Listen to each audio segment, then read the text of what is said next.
Virginie Efira, cette célébrité improbable l'a félicitée pour son César. Ce 10 mars, Virginie Efira s'est prêtée à l'interview entre deux de Madame Figaro avec l'acteur Pierre Ninet. La comédienne a alors révélé avoir reçu un SMS auquel elle ne s'attendait pas après avoir reçu son César, le 24 février. Vendredi 24 février dernier se tenait la 48e édition des Césars. Une édition présidée par Tahar Rahim. Marquée notamment par l'interruption du discours de Jamel Debbouze par Juliette Binoche. Par l'irruption d'une militante écologiste sur la scène ou encore par la venue surprise de Brad Pitt. Interrogée par le journal du dimanche il y a quelques jours, Virginie Efira avait révélé être tombée sur l'acteur américain dans les coulisses de la cérémonie.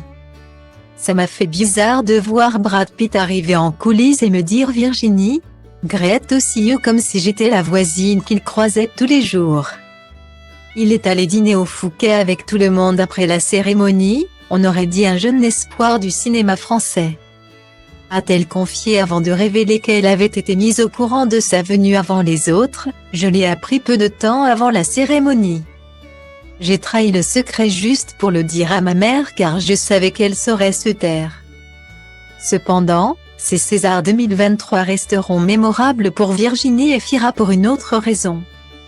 En effet, elle a reçu le prix de la meilleure actrice, pour son rôle dans Revoir Paris. Après cette consécration, la comédienne en couple avec Nils Schneider a reçu de nombreux messages de félicitations. Parmi eux s'en trouvait un auquel elle ne s'attendait pas. J'ai reçu un message de Dorothée du Club Dorothée. A-t-elle raconté à Pierre Ninet ce 10 mars, dans une interview vidéo pour Madame Figaro. Je te crois pas, lui a répondu celui qui était son partenaire dans 20 ans d'écart. Je te jure que oui. Incroyable non, a poursuivi la comédienne. Si Dorothée a écrit à Virginie Efira, c'est parce que les deux femmes se sont déjà rencontrées.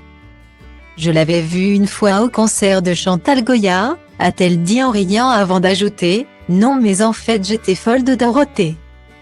Ce message a donc gravi celle qui a été nominée de nombreuses fois au César et qui avait, jusqu'alors, toujours échappé à la consécration.